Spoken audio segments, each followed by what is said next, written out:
हरिः ॐ श्रीगुरुभ्यो नमः। हरिः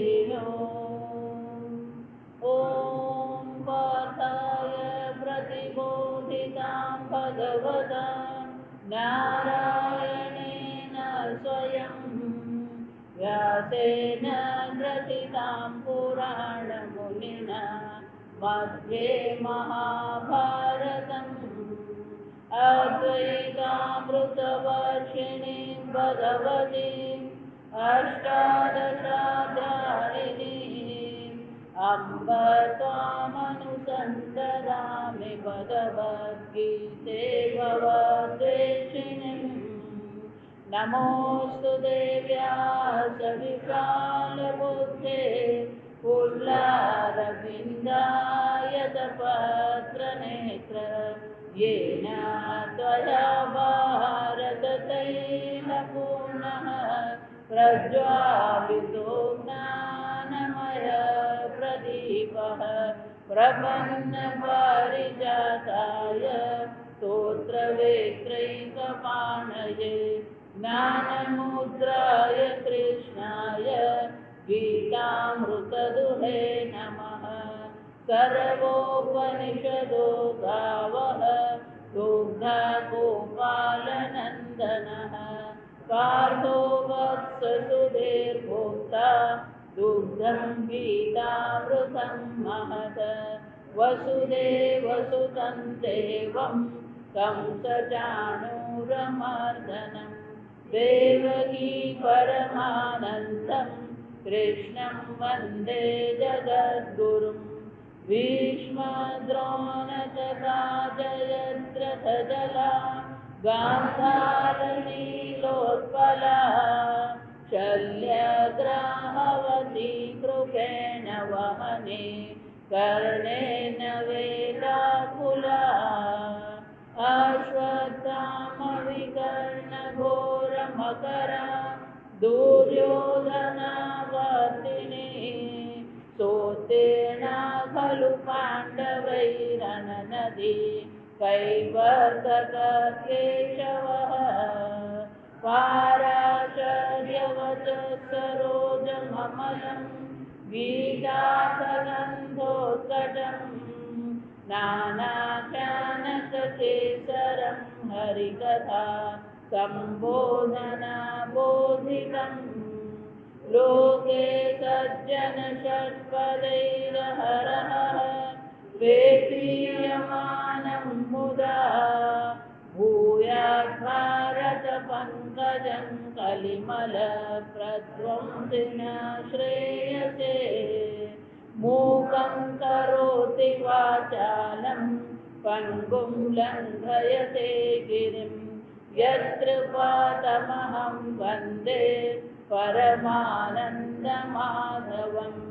यं ब्रह्मा वरुणेन्द्ररुद्रमरुतः स्तुन्वन्ति दिव्यैस्तवैः वेदैः साङ्गपदक्रमोपनिषदैः गायन्ति यं सामगाः। ध्यानावस्थिततद्गतेन पश्यन्ति यं योगिनः यस्यान्तन्न विदुःसुरासुरगणाः देवाय तस्मै नमः। ॐ सहना भवतु सहनौ भुनक्तु सह वीर्यं करवावहै तेजस्विनावधीतमस्तु मा विद्विषावहै। ॐ शान्ति शान्ति शान्तिः। श्लोक नंबर 25। महर्षिणां भृगुरहं गिरामस्म्यैकमक्षरम्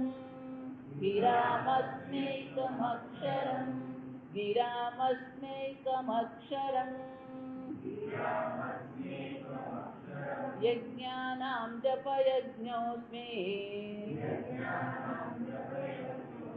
સ્થાવરાણાં હિમાલયઃ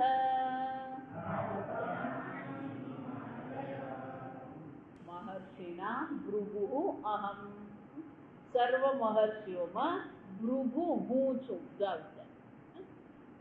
ભૃગુ કોણ થઈ ગયા? ભૃગુર્વૈ વારુણિ વરુણમ પિતરમ ઉપસસાર. તૈત્રીય ઉપનિષદમાં પણ આવે કે ભૃગુ એમના જો ભૃગુર્વૈ વારુણિ. આ ભૃગુ કોણ હતા? વરુણના પુત્ર વારુણિ. પિતરમ ઉપસસાર. એ ભૃગુ પોતાના પિતાને શરણે ગયા. શાના માટે? આ બ્રહ્મ જ્ઞાન માટે. અધિહિ ભગવો બ્રહ્મેથી. આમ પિતાને શરણે શિષ્ય બનીને ગયા અને પિતાજી એમને શું કર્યો? આ બ્રહ્મ વિદ્યાનો ઉપદેશ કર્યો. અને એટલા માટે તૈત્રીય ઉપનિષદની ત્રીજી વલ્લીનું નામ છે ભૃગુવલ્લી. પહેલી વલ્લી શિક્ષાવલ્લી છે, બીજી વલ્લી બ્રહ્માનંદ વલ્લી અને ત્રીજી વલ્લી કઈ છે? ભૃગુવલ્લી.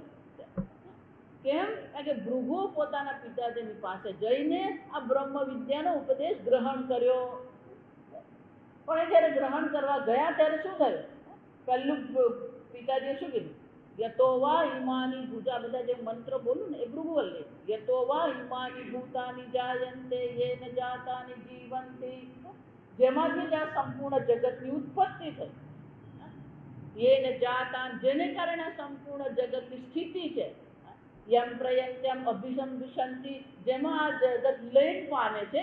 તદ બ્રહ્મ તદ્વિજિજ્ઞાસસ્વ. જાણવાની ઈચ્છા કરીએ તો આજુબાજુ શું ચાલી રહ્યું છે એની શું કહે છે? તદ્વિજિજ્ઞાસસ્વ. એને જાણવાની ઈચ્છા કરીએ. અને બ્રહ્મ શું છે? અન્નમ બ્રહ્મેતિ ત્યજાનાત. તું જાણ આ અન્ન બ્રહ્મ છે. સતપોતપ્યત. પિતાજીએ કહ્યું, પિતાજી આચાર્ય છે. જો સમજ શું કહ્યું? અન્ન બ્રહ્મ છે, ચિંતન કરો. સતપોતપ્યત. ચિંતન કર્યું. સંપૂર્ણ જગત અન્નમાંથી જ ઉત્પન્ન થયું, અન્નમાં જ રહે છે અને અન્નમાં શું થઈ જાય છે? લીન પામે છે. અન્નાદ્વૈ કૈમાની ભૂતાની જાયન્તે. ચિંતન કર્યું, પછી વિચાર કર્યો પણ અન્ન તો વિકારી છે. વળી પાછા શું થયું? વરુણમ પિતરમ ઉપસસાર. વળી પાછા પિતાજીને શરણે ગયા. અધિહિ બ્રહ્મો બ્રહ્મે. હે ભગવાન, આ બ્રહ્મનો ઉપદેશ કરો. પ્રાણમ બ્રહ્મે દિવ્યજાનાત. આ પ્રાણ બ્રહ્મ છે, ચિંતન કરો.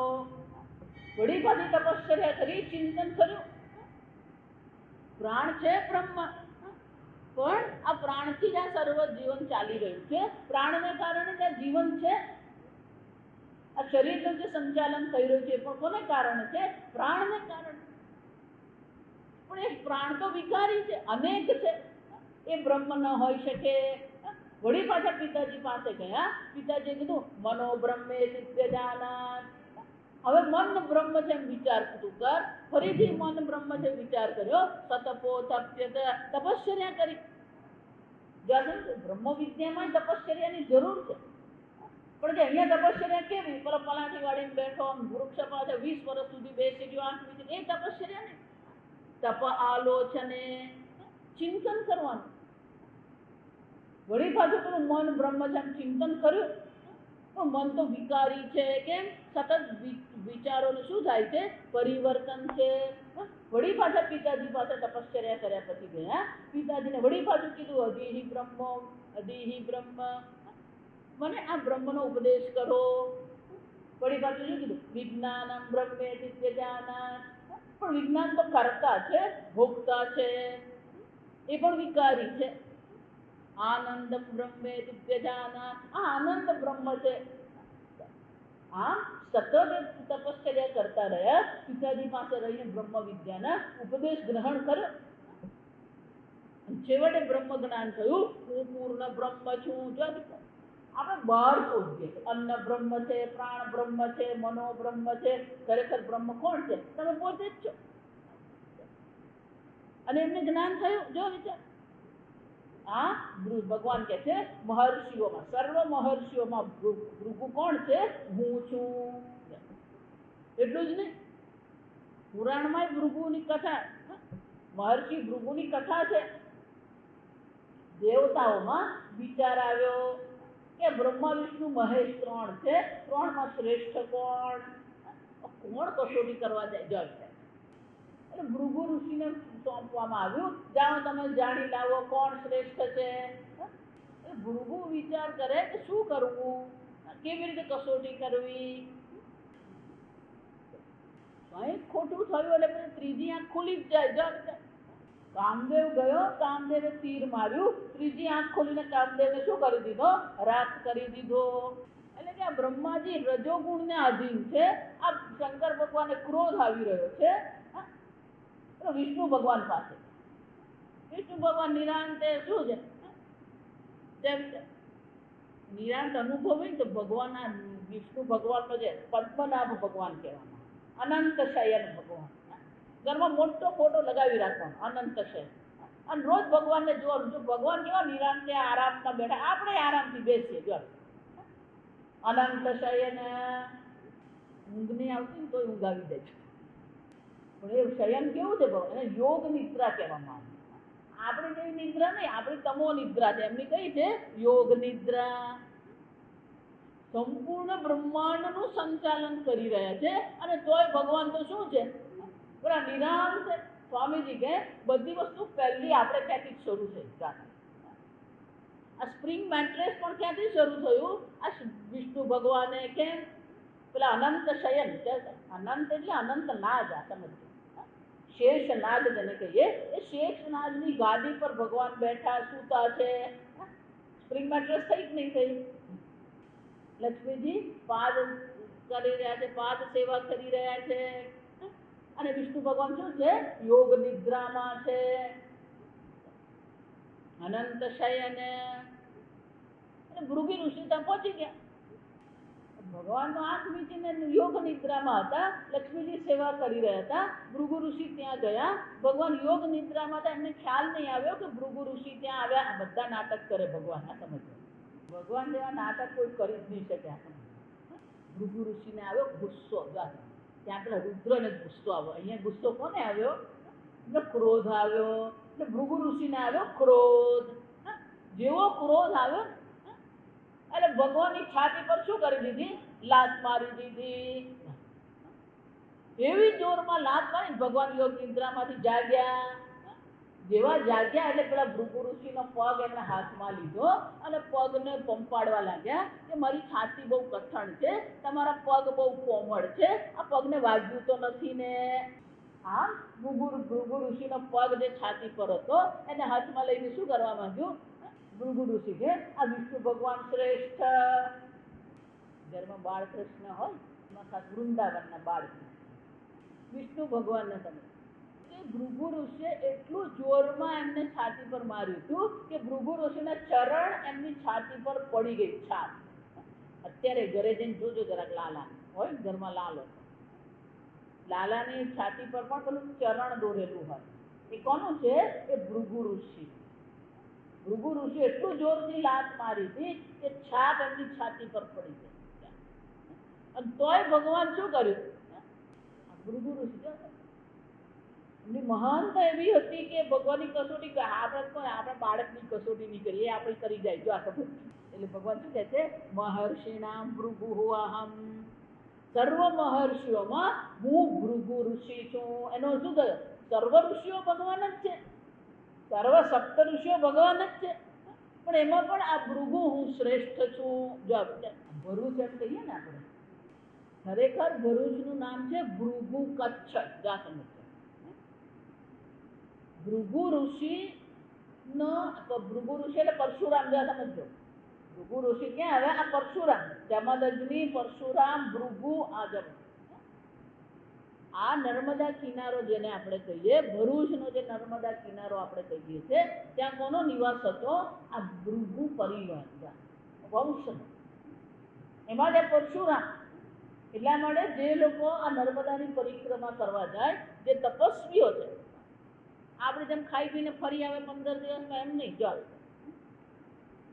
ખરેખર ભક્તિપૂર્વક જે લોકો નર્મદાની પરિક્રમા કરનારા છે એ લોકોને આ પરશુરામ, જો પરશુરામ એ ચિરંજીવી છે. અશ્વત્થામા, વ્યાસ, હનુમાન, પરશુરામ આ બધા કોણ છે? ચિરંજીવી.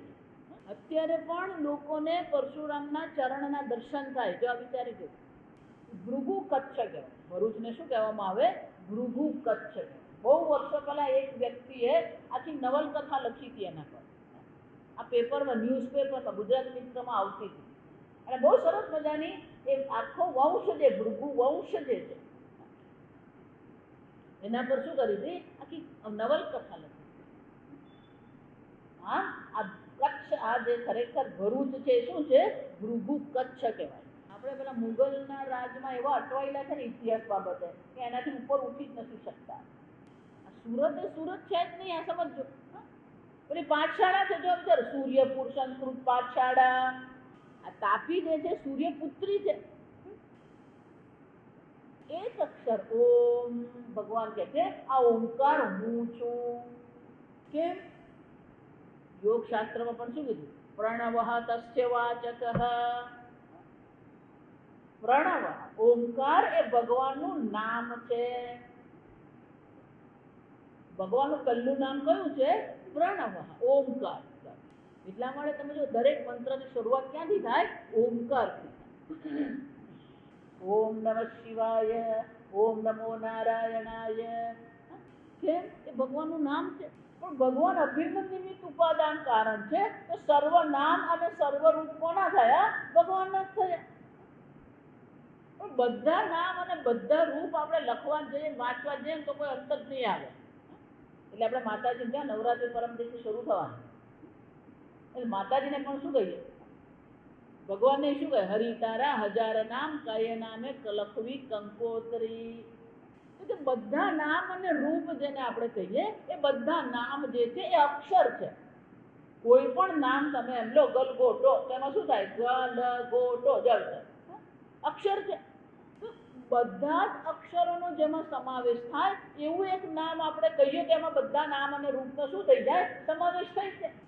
તો બધા નામ અને રૂપનો, બધા અક્ષરોનો સમાવેશ કરવો હોય તો શું કરવું? તો કે જ્યારે તમે મોઢું ખોલો ને, જ્યાં સમજજો, મોઢું ખોલો એટલે કયો અક્ષર નીકળે? મોઢું ખોલીએ એટલે શું થાય? મોઢું બંધ કરીએ એટલે શું થાય? બારાખડી તો યાદ છે ને? બારાખડી પણ અપભ્રંશ શબ્દ. ખરેખર શું છે? બારાક્ષરી થાય. ખરેખર શબ્દ શું છે? બારાક્ષર. કેમ? કારણ કે પેલા સ્વર 12 છે. 12 અક્ષર કયા છે? અ, આ, ઈ, ઉ, ઋ, ઋ, ઐ, ઔ, ઓ, ઔ. અ, ઈ નહીં, અ, આ, ઈ, ઉ, ઋ, એ, ઐ, ઔ, ઓ, ઔ. પછી અં, અહ પણ ખરું. જો પછી પેલા બધા અક્ષર જે વ્યંજન છે એને શું કરવાના? કને જોડી દે. શું થાય? ક, કા, કી, કુ, કૃ, બધું શીખ્યા. એ પેલા 12 થાય એટલે શું કહેવાય? બારાક્ષરી. આપણા અક્ષર તો જો વિચાર, આને એને વર્ણ કહેવામાં આવે. એને શું કહેવાય? વર્ણ. આપણે સંસ્કૃતમાં જ આટલા વર્ણ છે. આ સમજો. બીજી બધી ભાષામાં વર્ણ છે જ નહીં. એ અક્ષર છે. ક્ષ અક્ષર કહેવાય, ગો અક્ષર કહેવાય, પણ ગ શું છે? વર્ણ કહેવાય. આ અંગ્રેજી ભણીએ ને, ખીચડી ભાષા. આ સમજો. અંગ્રેજી આપણે એમ કે ને એને આલ્ફાબેટ કહેવાય. જો આ સમજો, અંગ્રેજીને શું કહેવામાં આવે? આલ્ફાબેટ. જો વિચારી દો, આલ્ફાબેટ કેમ કહેવામાં આવે? જો ખરેખર જો તો અંગ્રેજી સાથે આ શબ્દને કઈ લાગતું વળગતું નથી. પેલો રોમન શબ્દ છે એ લોકોના, આલ્ફા, બીટા, ગામા, જો આ ઓમેગા, આ બધા એ લોકોના અક્ષર. એટલે પેલો આલ્ફાબેટ કહેવામાં આવે. પણ એ એમ કહીએ, જો વિચારી, હું અમેરિકા જાઉં તો આપણા છોકરાઓને ભણાવવાનો હોય ત્યારે મુશ્કેલ જ પડે. ડબલ્યુ, જો વિચારજો, તો ડબલ્યુ મને કેટલા અક્ષર છે?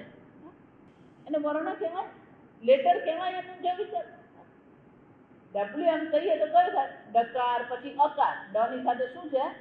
ડ, પછી બકાર, પછી લકાર, પછી યકાર અને પછી ઉકાર. કેટલા થયા? ડ, અ, બ, લ, ય અને ઉ. છ થયા. જો આ છ ભેગા છે ને પછી એને શું કે આ અક્ષર છે, વર્ણ છે. બાળકોને એટલું મુશ્કેલ છે આ સમજો. જે લોકો અંગ્રેજીમાં ભણાય ને એ લોકો સંસ્કૃત સમજવાનું અઘરું કેમ પડે? એ લોકોને અક્ષર કોને કહેવાય ખબર જ નથી. એક્સ એમ કહીએ તો શું થાય? એક્સ એમ કહીએ તો શું થાય? એ છે, કકાર છે, શકાર છે અને અકાર છે. 4 થયા. જો વિચાર, એ વર્ણ થયો નહીં, જો લેટર નથી. એ સમજો એટલે બધા વર્ણનો જેમાં સમાવેશ થાય એવું એક આપણે ભગવાનનું નામ લેવું પડે. એટલે આપણું શાસ્ત્ર શું કહે છે? મોઢું ખોલીએ એટલે અ થાય, મોઢું બંધ કરે એટલે કયું આવે છેલ્લો? મ. ભલે તમે ગમે તે રીતે લખો, પણ આપણે ઉચ્ચારણની દ્રષ્ટિએ વિચારીએ તો મોઢું ખોલીએ એટલે અ થાય અને મોઢું બંધ કરીએ એટલે શું થાય? મ. એટલે અક્ષરનું મુખની દ્રષ્ટિએ વિચારીએ, ઉચ્ચારણની દ્રષ્ટિએ વિચારીએ તો વર્ણની શરૂઆત અ થી થાય અને અંત ક્યાં આવ્યો? મ. બાકીના વચ્ચે જેટલા અક્ષરો જેટલા વર્ણ છે એનું સમાવેશ કરવા માટે શું કરવાનું? તો કે મોઢુંને ગોળ કરી દઈને ઉચ્ચારણ કરીએ એટલે શું આવે? ઉ, અ, ઉ, મ. અને ઉ ભેગા થાય એટલે શું થાય? સૂર્ય વત્તા ઉદય કહીએ તો શું થાય? સૂર્યોદય. ઓ થાય. અને ઉ ભેગા થાય એટલે ઓ, સૂર્યોદય. એ જ રીતે અ અને ઉ આવી ગયા, બે ભેગા થયા શું થઈ ગયું? ઓમ. બની ગયું ઓમ. એનો શું થયું? ઓમ આપણે એમ કહીએ તો બધા નામ અને રૂપનો એમાં શું થઈ ગયો? સમાવેશ થઈ ગયો. એટલે એક ઓમ એમ કહીએ એટલે બધા નામ આવી ગયા. એટલું જ ને, એ પરમાત્માનું સ્વરૂપનું વર્ણન કરે. અ એટલે જાગ્રત અવસ્થા, ઉ એટલે સ્વપ્ન અવસ્થા, મકાર એટલે સુષુપ્તિ અવસ્થા. આમ આપણે દિવસભરનો જે અનુભવ છે એ અનુભવનો પણ એમાં સમાવેશ થઈ ગયો. જાગ્રત અવસ્થામાં તમે ચૈતન્ય સ્વરૂપ આત્મા છો, સ્વપ્ન અવસ્થામાં તમે ચૈતન્ય સ્વરૂપ આત્મા છો, સુષુપ્તિ અવસ્થામાં પણ તમે ચૈતન્ય આત્મા છો જ. જાગ્રત છે ત્યારે સ્વપ્ન અને સુષુપ્તિ નથી, સ્વપ્ન છે ત્યારે જાગ્રત અને સુષુપ્તિ નથી, સુષુપ્તિ છે ત્યારે જાગ્રત અને સ્વપ્ન નથી. આમ શું થાય છે? એક અવસ્થા બીજી બે અવસ્થાને નકારે છે, પણ તમે ચૈતન્ય આત્મા છો કે નથી? આમ અ, ઉ અને મકાર દ્વારા, અકાર, ઉકાર અને મકાર દ્વારા આપણે પરમાત્માના સ્વરૂપ, જે નિત્ય શુદ્ધ ચૈતન્ય સ્વરૂપ આત્મા છે એનું પણ આપણને જ્ઞાન થાય છે. એટલું જ નહીં, ઓમકારની ઉપાસના કરવામાં આવે. એટલે ત્યાં કહે છે પ્રણવ તસ્ય વાચક તજ્જપાર્થમ. એ શાના માટે છે? એનો જપ કરવામાં આવે. પણ ગ્રહસ્થો માટે નથી. જો એટલે ગ્રહસ્થને ઓમકાર ભગવાનના નામ સાથે આપવામાં આવે. ઓમ નમઃ શિવાય, ઓમ નમો ભગવતે વાસુદેવાય. બહુ વર્ષો પહેલા આ પાંડુરંગ આચાર્ય દાદાજીનો લેખ આવે છે, બહુ સરસ હતા ઓમકાર પર, કે ઓમકારનો જપ કરવાનો અધિકાર માત્ર સંન્યાસીઓને, ગ્રહસ્થને નહીં. જો આપણે ગ્રહસ્થે ઓમકારનો જપ કરવો હોય તો ભગવાનના નામ સાથે કરવાનો, એકલા ઓમકારનો નહીં. કેમ? કારણ કે ઓમકારનો જપ જે છે ગ્રહસ્થે પોતાની જવાબદારી નિભાવવાની છે, કર્મ કરવાના છે. અને ઓમકારનો જપ જે છે આપણા મનમાં વૈરાગ્ય. જો અમેરિકા હું ગઈ તો એક બેન મને દાદા બધું પહેલા હું બધું કામ કરતી, હવે મને કંઈક કરવાનું ગમે છે, બેસી રહેવાનું ગમે. તરત જ મેં કીધું ઓમકારનો જપ રોજ સવારે અડધો કલાક બંધ કરી દે. ગ્રહસ્થ જો તમારે શું કરવાનું છે? જવાબદારી છે. જો ગ્રહસ્થ ઓમકાર કરે તો ઘર કોણ ચલાવે? સ્વામીજી કોઈ આપણને જમાડે કોણ? ઓમકાર જપ માટે. પણ કોને માટે? જે ઘર બાર છોડીને સંન્યાસ લઈને બેઠા એને માટે. હા, ભગવાનનું નામ છે, ભગવાનના નામનો જપ કરી શકાય, ભગવાનના સ્વરૂપનું જ્ઞાન જેનાથી થાય. અને એટલા માટે ભગવાન શું કહે છે? ગિરામ અસ્મિ એકમ અક્ષરમ. ગિરામ અસ્મિ એકમ અક્ષરમ. આ એકાક્ષર જેને કહેવામાં આવે, ઓમકાર જેને કહેવામાં આવે, સર્વ વાણીઓમાં ઓમકાર હું છું. હા, ઓમકાર દ્વારા આપણે ભગવાનનું ચિંતન કરી શકીએ. અને એટલા માટે ભગવાન કહે છે સર્વ વાણીઓમાં ઓમકાર હું છું, યજ્ઞાનામ જપ યજ્ઞોસ્મિ. અનેક પ્રકારના યજ્ઞો છે, સર્વ યજ્ઞોમાં જપ યજ્ઞ હું છું. જો વારંવાર કહેતી રહું, નહીં હોઉં ત્યારે જપ કરો. મનને શાંત રાખવું હોય, મનને પ્રસન્ન રાખવું હોય તો જપ કરો. ભગવાન સ્વયં શું કહી રહ્યા છે? સર્વ યજ્ઞમાં જપ યજ્ઞ હું છું. ભગવાન આગળ શું કહી ગયા? પ્રાધાન્યતઃ મુખ્ય મારી વિભૂતિ કઈ તો સર્વ યજ્ઞમાં મુખ્ય યજ્ઞ કયો છે? આ જપ યજ્ઞ છે. કે જપ યજ્ઞ, જપ એટલે શું? જે તમને જન્મ મરણમાંથી તમારી રક્ષા કરે એને જપ કહેવાય. જ એટલે જન્મ, પ એટલે પાથી, જે જન્માદી વિકારથી તમારું રક્ષણ કરે એને જપ કહેવામાં. પણ જપ કરવો હોય તો નિયમથી કરવો પડે. હું હંમેશા એટલે દ્રષ્ટાંત એક જ આપું. આજે બહેનો બધી હોય, ભાઈઓ અને બહેનો છૂટક કામ કરે સફાઈ, ભલે ને 5 ઘરે કામ કરતી હોય પણ તોય મહિનાને અંતે કેટલા પૈસા ભેગા કરી શકે? 5,000, 10,000, વધારામાં વધારે કેટલા? પણ એ કામ કેવું છે? છૂટક છે. બેંકમાં નોકરી કરે, સવારે 11 થી 5 શું કરવાનું એને? એટલે હું એવું કહું, એ કામ કરે કે નહીં કરે, પણ એનું શરીર ક્યાં રહેવું જોઈએ? એટલે બેંકમાં રહેવું જોઈએ 11 થી 5. એ કામ કરે કે નહીં કરે પછી વાત, પણ એનું શરીર એને શું કરે? એને કમિટમેન્ટ કહેવાય. કમિટમેન્ટ એટલે એને એ નિષ્ઠા છે એને કે 11 થી 5 આ શરીર ક્યાં રહેશે? પેલું બેંકની ઓફિસમાં રહેશે. એને રવિવારની રજા મળે, એને જાહેર રજાઓ પણ મળે. બીજાને ચોથા શનિવારની રજા મળે, એને બીજાને ચોથા શનિવાર, અને છતાં એનો પગાર 40,000 હોય. જો વિચારજો, એકમાં પેલું શું છે? કમિટમેન્ટ છે, નિષ્ઠા છે. તો બીજું છૂટક છે. છૂટકમાં એટલું પૈસા નહીં મળે. એમ તમે ભગવાનનો લાભ છૂટક નામ લો તો પછી પુણ્ય એટલું જ મળે. જો પણ નિષ્ઠાપૂર્વક, સંકલ્પપૂર્વક જપ કરો તેનું પુણ્ય શું થઈ જાય? અનુગણે ઘણું થઈ જાય. પેલી મહિને માંડ 10,000 ભેગા કરતી હોય અને પેલાને 40,000, 4 ગણું મળે. જો એમ આપણે પણ શું કરીએ? જપ કરીએ, નિષ્ઠાપૂર્વક કરીએ, તેનું શું થાય? અનેક ઘણું જપ. પણ જપમાં મગજમારી છે. જો આ તમે માતાજી હું જાતે જાતે કરું તો ચાલે કે નહીં? બધું જ ચાલે, નહીં કરે ને તોય ચાલે. જાતે જાતે કરીએ તો મગજમારી એ છે કે આપણું મન બદલાઈ જાય. કેમ? પેલો મોરારી બાપુ આવે એટલે પેલો હનુમાન ચાલીસા શરૂ કરે, પછી રમેશભાઈ ઓઝા આવે એટલે ગોપી ગીત ચાલુ કરે, પછી ગુરુ લીલામૃતનો પાઠ થાય એટલે પેલો દત્ત ભાવની શરૂ કરે, પેલો ગાયત્રી પરિવાર વાળો આવે એટલે ગાયત્રી ચાલીસા શરૂ કરે, શ્રાવણ મહિનો આવે એટલે શિવ ચાલીસા શરૂ થાય. ભેળપુરી બનાવી દે. ભગવાનની પૂજાને આપણે શું બનાવી દીધું છે? ભેળપુરી. જાખંડ એક જ નિષ્ઠા, એક ભગવાનને પકડીએ પછી એનું શું કરવા રહ્યા? તમારી પાસે સમય છે તો હનુમાન ચાલીસા એકવાર પકડ્યા તો હનુમાન ચાલીસા શું કરવાનું? સમય છે પેલા 4 નહીં, આપણી અક્કલ જ ઊંધી ચાલે. સમય છે એટલે નાવ દત્ત ભાવની કરી દેવાનું, સમય છે નાવ શિવ ચાલીસા. એટલે પણ બધે માથા મારવાની જરૂર નથી. સમય છે તો હનુમાન ચાલીસા શું કરો? 3 વાર કરો, 5 વાર કરો. કેમ? પેલો કૂવો ખોદવો હોય તો શું કરવાનું? એક જગ્યાએ 50 ફૂટ ખોદ્યું પાણી નહીં, એટલે બીજી જગ્યાએ 50. એવું કરવાનું? 50 ફૂટ ગયા, પાણી નહીં મળ્યું, શું કરવાનું? ત્યાં જ 50 ફૂટ ખોદવાનું. 100 ફૂટ ગયા, નહીં મળ્યું, શું કરવાનું? ત્યાં જ આગળ જવાનું. હવે એકવાર હનુમાનજીને પકડે પછી હનુમાનજી જ આપણા ભગવાન. જો એકવાર કૃષ્ણ ભગવાનને પકડે પછી બધા ભગવાન સરખા જ છે. પણ આપણી શ્રદ્ધા પેલી ઊંચી નીચી થાય. અને એટલા માટે જાતે જાતે જો મંત્ર કરીએ ને તો પછી મન બદલાઈ જાય એટલે મંત્ર બદલાઈ જાય.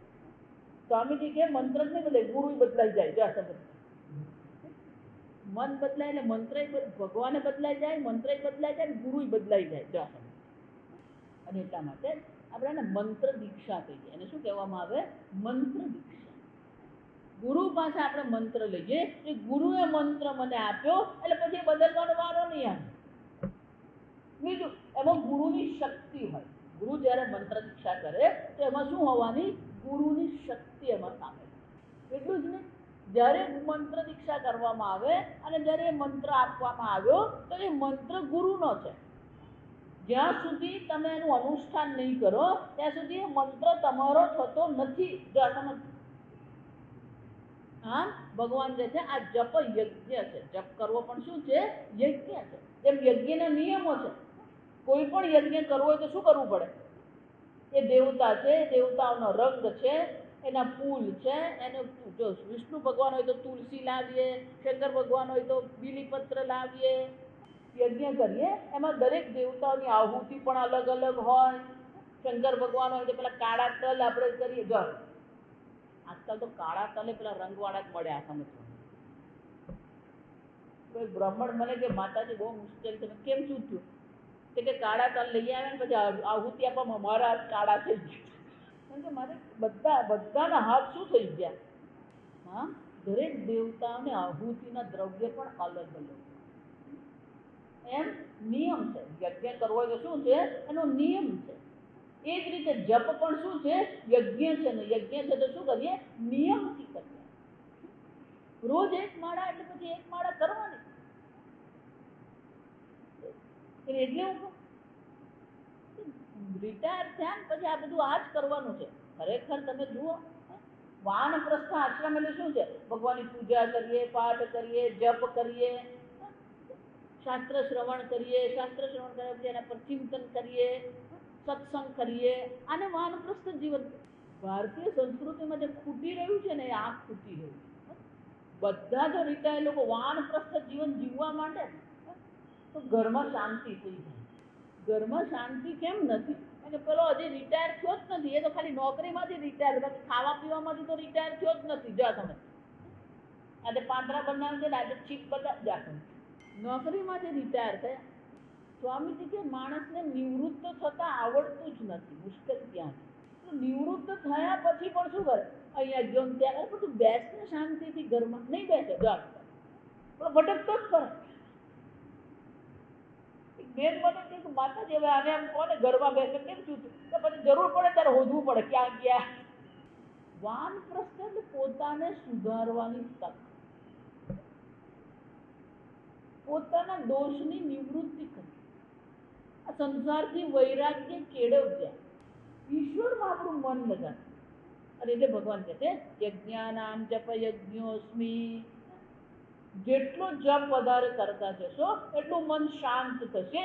જેટલું મન શાંત થશે એટલો જ આ જગત પ્રત્યે વૈરાગ્ય કેળવાય. લોકો બધું ઊંધું જ વિચાર. મારાથી થોડુંક મન ઠેકાણે પડે પછી જપ કરું. અલા પણ જપ કરે ને તો મન ઠેકાણે પડે. જપ વગર મન ઠેકાણે પડે નહીં. જો આપણે સ્વામીજીનું પુસ્તક જ છે જપ, બહુ વર્ષો પહેલા દિવાળીની પુસ્તિકા છે કે જપ દ્વારા જ આપણા મનને શું કરી શકીએ? યોગ્ય બનાવ. બ્રહ્મ વિદ્યા માટે મનને યોગ્ય બનાવવું હોય તો શ્રેષ્ઠ ઉપાય કયો છે? આ જપ. જપાત સિદ્ધિ, જપાત સિદ્ધિ, જપાત સિદ્ધિ બ્રાહ્મણાનામ. જેને બ્રહ્મ જ્ઞાન મેળવવું છે એના માટે સિદ્ધિ કોણ કરી શકે? જપથી. અને એટલે ભગવાન કહે છે અર્જુન સર્વ યજ્ઞોમાં શ્રેષ્ઠ યજ્ઞ કયો છે? જપ યજ્ઞ. અને એ જપ યજ્ઞ હું છું. એનો અર્થ શું થયો? જ્યારે તમે જપ યજ્ઞ કરો ત્યારે ચિંતન કરી શકો હું ઈશ્વરનો યજ્ઞ. કેમ? ઈશ્વરને પ્રિય છે. જપમાં મંત્ર પણ હોય, નામ પણ હોય. નામ જપ. પેલો વાલ્ય ડાકુ જે છે વાલ્મીકી કેવી રીતે બન્યો? રામ નામના જપથી જ બન્યો. મંત્ર કોઈ નતો, ખાલી રામ જ આપ્યો તો. નારદજીને ખબર છે તામસિક છે, એને કઈ મંત્ર આપી શકાય નહીં, એટલે એને શું કરી દીધું? પેલો રામ શબ્દ આપી દીધો. અને શું કરતા રહે? રામ રામ રામ રામ કરતા રહે. આ નામનો મહિમા કહેવાય. એને શું કહેવામાં આવે? નામનો મહિમા. એટલે કહેવાય કે રામ કરતા પણ શ્રેષ્ઠ કોણ છે? આ રામનું નામ છે. રામ ભગવાન તો જ્યારે અવતાર કર્યો, ધારણ કર્યો ત્યારે બધાનું કલ્યાણ કર્યું. પણ ભગવાનના અવતારનું જ્યારે ભગવાને જ્યારે ભગવાનનો અવતાર સંકેલી લીધો ત્યારે બધાનું કલ્યાણ કરનાર તો કોણ છે? આ ભગવાનનું નામ છે. પેલો રામ સેતુ બનાવવાનો તો ત્યારે પણ શું થયું? આટલો ઊંડો દરિયો, એટલે કેવી રીતે સેતુ બનાવવો? એટલે હનુમાનજીએ શું કર્યું? પેલો રામ નામ લખીને પથ્થર મૂક્યા. પછી આમ જલ્દી જલ્દી સેતુ બનવા માટે રામ ભગવાન વિચારતા હતા કે આટલું બધું જલ્દી કેમ થાય? એટલે હનુમાનજી પૂછ્યું કે હનુમાનજી આટલું જલ્દી કેમ થવા માંડે? કઈ નહીં ભગવાન, તમારું નામ લખી મૂકવા માંડે. તું શું વાત કરે? જો તમારું નામ લખ્યું અને પથ્થર તરી ગયો, એટલે એક પથ્થર હું નામ મને આપ, એટલે આપ્યો, આ તો તમારો ડૂબી ગયો.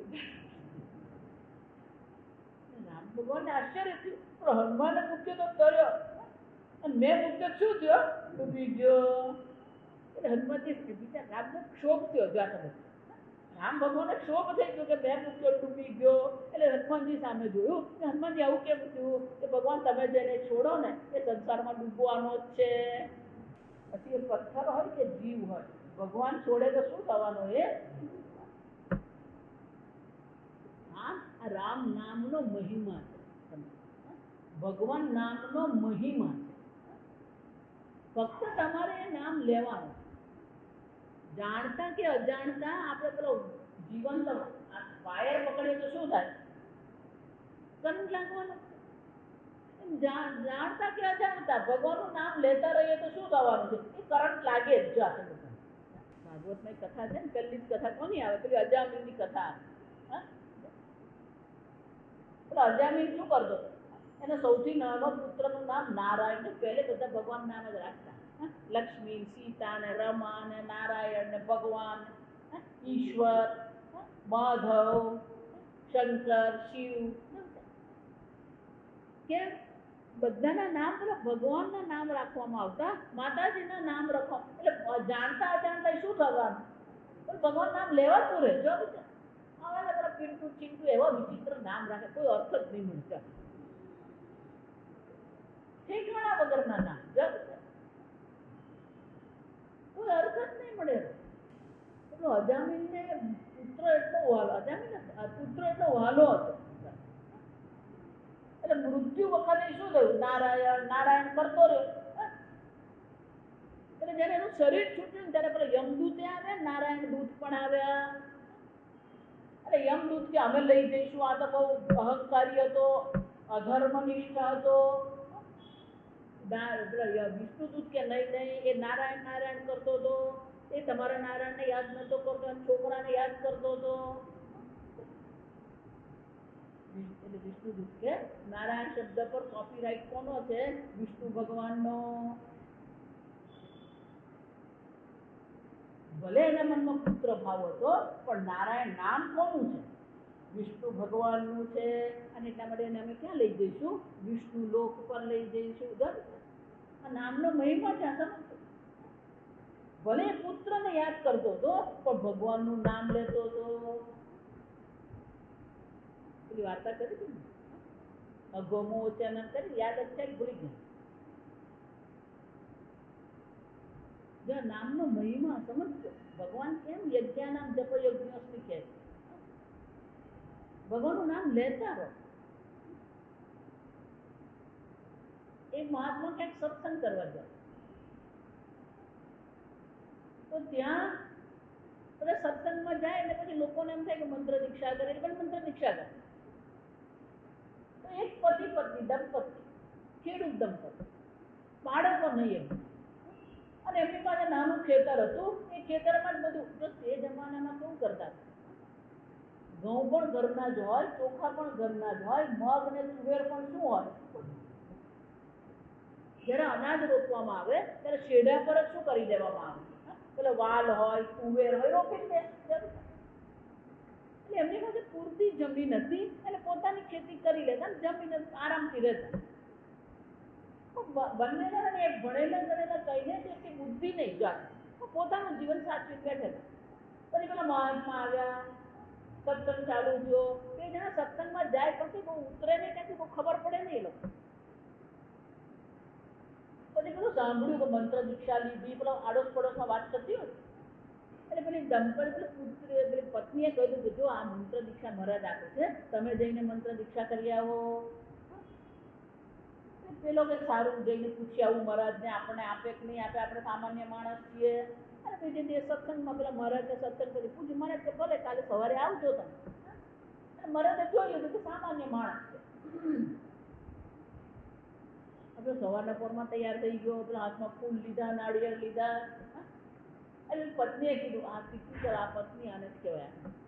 બરાબર યાદ રાખજો, જે કહે ને પણ મન કહેજો અને પૂછતા આવજો મારાથી થાય કે નહીં. પેલું કે હા ભલે. ના ના પણ ભૂલી નહીં જતા, લખતા વાંચતા આવડે નહીં એટલે કે ભૂલી નહીં જતા. એટલે કે ના વાંધો નહીં. એટલે મહારાજે જોયું કે આટલી બધી બુદ્ધિ જડ છે. બુદ્ધિમાં અનેક જડતા બુદ્ધિમાં ત્યારે જ આવે છે જ્યારે બુદ્ધિમાં પાપ હોય. એટલે પાપને સંસ્કૃતમાં અઘ કહેવામાં આવે છે. અહીંયા ભગવાન અનઘ અર્જુનને એક સંબોધન કયું કરે છે? અનઘ, જે પાપ રહિત. અને ભગવાન કોણ છે? અઘમોચન, સંકટ મોચન જેમ કહીએ. એમાં વિષ્ણુ ભગવાનનું નામ શું છે? અઘમોચન, આપણે પાપમાંથી મુક્ત કરે. એટલે પેલા મહારાજ એમ તારે કે બહુ લાંબુ કરવા જેવું નથી. એટલે કીધું ભાઈ તું રોજ શું કરતો રહેજે? અઘમોચન. એટલે પેલાને ગમ્યું, આ ચાલ આ સારું બહુ સીધું સારું, અઘમોચન. પછી બધું પતી ગયું. મહારાજે 5-6 વાર બોલાવડાવ્યું અઘમોચન. પેલો બોલતો થઈ ગયો. પછી બહાર નીકળો યાદ આવ્યું કે પત્નીએ કીધું છે ને, એને કીધું ભૂલી નહીં જાઉં. એટલે હવે શું કરું? ચાલતો બોલતો બોલતો જાઉં. અઘમોચન અઘમોચન બોલતા હોય રામ રામ જેવું છે. રામ રામ કરતા પેલું મરા થઈ જાય ને, પાછું મરાનું પાછું રામ રામ થઈ જાય. એમ પેલું અઘમોચન અઘમોચન અઘમોચન બોલતા પેલો અ નીકળી જાય. ગમોચન એટલે ઘરે પહોંચે ત્યાં સુધી શું થઈ ગયું? ગમોચન ગમોચન ગમોચન. પેલો ઘરે પહોંચે બોલતો બોલતો થયો. એટલે પત્નીને શું કરો છો? એટલે મહારાજે મંત્ર આપે બોલતો બોલતો. ત્યાં પણ કીધું ભૂલી નહીં જતા, એટલે બોલતો બોલતો જ આવ્યો. એટલે કયો મંત્ર? ગમોચન. આવું તો કઈ ના, ત્યાં મને કીધું કે બોલતા બોલતા આવજો. ના બોલતો બોલતો આવ્યો, ના ગમોચન નામ મને આપ્યો. હવે બીજું કઈ બોલતી નહીં. અને બીજા 5 પ્રશ્ન પૂછવાનું નહીં થાય. એટલે પત્નીને એમ કીધું કે આપણે તો ભણેલા ગણેલા, આપણને ખબર નહીં પડે. આ મહારાજ તો બહુ જાણકાર છે. ગમોચન એટલે 2 જણા નથી. એક દિવસ એવું થયું કે પેલો ખેડૂત હતો અને ભગવાન મહારાજે કહી દીધું કે બોલતા રહેવાનું. આપણે ખેતરોમાં કામ કરે ત્યારે શું કરવાનું? બોલતા રહેવાનું. બોલતો રહે. જોયું આજુબાજુ કોઈ હતું નહીં. એટલે ઉત્સાહમાં આવ્યું એટલે મોટે મોટે શું બોલવાનું? ગમોચન ગમો. પેલો ખેડતો જાય ને બોલતો જાય ગમોચન ગમોચન. એક વખત લક્ષ્મીનારાયણ વિહાર કરવાની છે. વિહાર કરવાની ને વિષ્ણુ ભગવાને નામ સાંભળ્યું એટલે વિષ્ણુ ભગવાન હસ્યા. ભગવાન હસ્યા એટલે લક્ષ્મી કે કેમ હસો છો? એટલે પૂછતી જ નહીં છું. ના ના પણ કોને? મારું નવું નામ પડ્યું. કયું નામ? જો સાંભળ આપેલું મારું નામ લે છે. એટલે લક્ષ્મી જે કામ ધર્યા ગમોચન. લક્ષ્મી ને આ તમારું નામ છે, આ ગમે તો કાડા જેવું બોલતો ખરે ને, તમે કહો તમારું ના એ મારું નામ લે છે. નથી એ તમારું નામ ભગવાન. એ ભલે મારું નામ હોય કે નહીં હોય, પણ એ મારું નામ લે. લક્ષ્મીજીને શું કે ના ના આ ભગવાન નમસ્કાર ભોળા છે, ભગવાન બધે શું થાય. એટલે નારાયણ કે ભલે જવું હોય તો પૂછી આવો. એટલે પૂછવા છે. પેલાને ઉતાવળ હતી કારણ કે વરસાદ આવે ને પેલા ખેતર એને શું કરવાનું હતું? ખેડવાનું. લક્ષ્મીજીને એમ થયું કે હવે આવું આમ તૈયાર થઈને જાઉં તો મજા નહીં આવે. એટલે એક સામાન્ય સ્ત્રીનો વેશ ધારણ કરી. પછી પેલાને બોલાવ્યો. પેલો બિચારો બાપડો આરામથી ગમોચન ગમો પેલો સાંભળે જ નહીં. એ સાંભળ્યું નહીં ને એટલે લક્ષ્મીજી શું કર્યું? એના હળની સામે જઈને ઉભા રહી ગયા. જેવા પેલા લક્ષ્મીની સામે જઈને ઉભા રહે, ઓ બેન તું ખસ, તમે કામ પતાવા દે. લક્ષ્મીજી ખસ્યા ગઈ. એટલે આને આવ્યો ગુસ્સો. એટલે કે ના પણ મારે એક પ્રશ્ન તને પૂછવો છે. બેન મને કઈ સમય નથી, આ મારે ખેડવાનું પૂરું કરવાનું છે, તું ખસ અહીંયાથી. ના પણ તું અત્યારે બોલતો તો હું જે બોલવું એ બોલું, પણ તું ખસ. પેલાને આવ્યો ગુસ્સો બરાબર. કારણ કે એનું કામ અટકાવ્યું. એટલે પછી પેલી લક્ષ્મી ભગવાન એમ છે કે વાત પૂછી દે, પણ તું આ કોનું નામ લે છે? જેનું લે તો તારા ખાસનું લખતું જાય. તારા પતિનું લઉં, ખાસ કે આ તો હિન્દીમાં કહેવાય એટલે કે લક્ષ્મી વિચાર કરે મારા પતિનું, તારા પતિનું લઉં, જા તું અહીંયાથી. લક્ષ્મીને વિચાર કરે હાલ કેમને ખબર પડી કે હું લક્ષ્મી છું, મારા પતિનું નામ લે, જા. એટલે વળી પાછો પેલો ગમો છે ને ચાલુ કર્યું. લક્ષ્મીજી વિચારમાં પડી ગયા એટલે પેલા નારાયણની સામે જોયું. ભગવાન શું કર્યું? તો ભગવાન કહે તું એક કામ કર, તું જા, હું અહીંયા આગળ આ ખાડામાં બેઠો છું. એટલે ભગવાન ત્યાં ખાડામાં બેઠા જોયા કરે. લક્ષ્મીજીને ચેન નહીં પડે એટલે લક્ષ્મીજી પછી પાછા સામે જે ઉભા રહે, વળી પાછા ઉભા એટલે પેલા નામ, અરે ભાઈ ખસને તું અહીંયાથી ના, પણ તો તે કીધું તું મારા પતિનું નામ લે છે, મારો પતિ ખાડામાં જો તારો પતિ જા. મન કહો આ ખેડૂતને લક્ષ્મીનારાયણ દર્શન આપશે કે નહીં આપશે?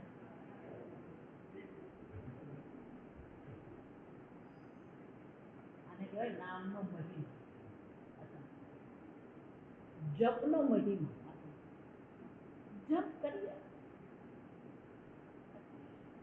ભારતીય સંસ્કૃતિમાં જપ બધાને માટે ફરજિયાત છે. પેલો 8-9 વર્ષનું બાળક થાય એટલે એને શું કરવામાં આવે? ગાયત્રી દીક્ષા કરવામાં આવે છે. વૈષ્ણવો છે એને પણ બ્રહ્મ સંબંધ કહેવાય.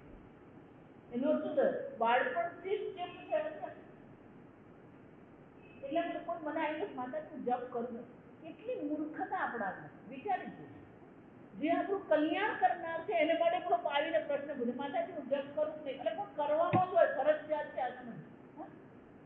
બ્રહ્મચારીએ પણ જપ કરવાનો છે, ગ્રહસ્થ પણ જપ કરવાનો છે, વાનપ્રસ્થ તો માત્ર ને માત્ર જપ કરવાનો છે, અને સંન્યાસીએ પણ શું કરવાનું છે? જપ જ.